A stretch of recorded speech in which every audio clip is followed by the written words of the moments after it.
Hello friends, welcome to my YouTube channel. ಇವತ್ತಿನ ವಿಡಿಯೋದಲ್ಲಿ national institute of technology ಕರ್ನಾಟಕದಲ್ಲಿರುವ ಖಾಲಿ ಇರುವ ಹುದ್ದೆಗಳ ಬಗ್ಗೆ ಮಾಹಿತಿಯನ್ನು ನೋಡೋಣ. ಹುದ್ದೆ ಹೆಸರು ಪ್ರಾಜೆಕ್ಟ್ ಅಡ್ಮಿನಿಸ್ಟ್ರೇಟಿವ್ ಕೋಆರ್ಡಿನೇಟರ್. ಒಟ್ಟು ಹುದ್ದೆಗಳು 1. ವಿದ್ಯಾರ್ಥಿ ಯಾವುದೇ ಮಾನ್ಯತೆ ಪಡೆದ ಮಂಡಳಿಯಿಂದ ಅಥವಾ ವಿಶ್ವವಿದ್ಯಾಲಯದಿಂದ ಸ್ನಾತಕೋತ್ತರ ಪದವಿ ಮತ್ತು MCA ಪದವಿಯನ್ನು ಪೂರ್ಣಗೊಳಿಸಿರಬೇಕು. ವಯೋಮಿತಿ ಅಭ್ಯರ್ಥಿಯ ಗರಿಷ್ಠ ವಯಸ್ಸು 35 ವರ್ಷಗಳನ್ನು ಹೊಂದಿರಬೇಕು. ವೇತನ ಶ್ರೇಣಿ ಅಧಿಕೃತ ಅಧಿಸೂಚನೆ ಪ್ರಕಾರ ಮಾಸಿಕ 32,500 ವೇತನವನ್ನು ನಿಗದಿಪಡಿಸಲಾಗಿದೆ. ಅರ್ಜಿ ಶುಲ್ಕ ಅರ್ಜಿ ಸಲ್ಲಿಸುವ ಅಭ್ಯರ್ಥಿಗಳಿಗೆ ಯಾವುದೇ ಅರ್ಜಿ ಶುಲ್ಕ ಇರುವುದಿಲ್ಲ. ಆಯ್ಕೆ ವಿಧಾನ ಅಭ್ಯರ್ಥಿಗಳನ್ನು ಅರ್ಹತೆ ಮತ್ತು ಅನುಭವ ಮತ್ತು ಸಂದರ್ಶನ ಮೂಲಕ ಆಯ್ಕೆ ಮಾಡಲಾಗುತ್ತದೆ.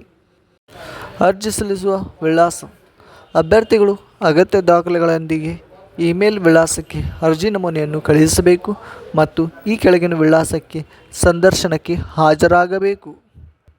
ಪ್ರಮುಖ ದಿನಾಂಕಗಳು ಅಧಿಸೂಚನೆಯನ್ನು ಬಿಡುಗಡೆ ಮಾಡಿದ ದಿನಾಂಕ 25/6/2024. ಇಮೇಲ್ ಕಳಿಸುವ ಕೊನೆಯ ದಿನಾಂಕ 5/7/2024.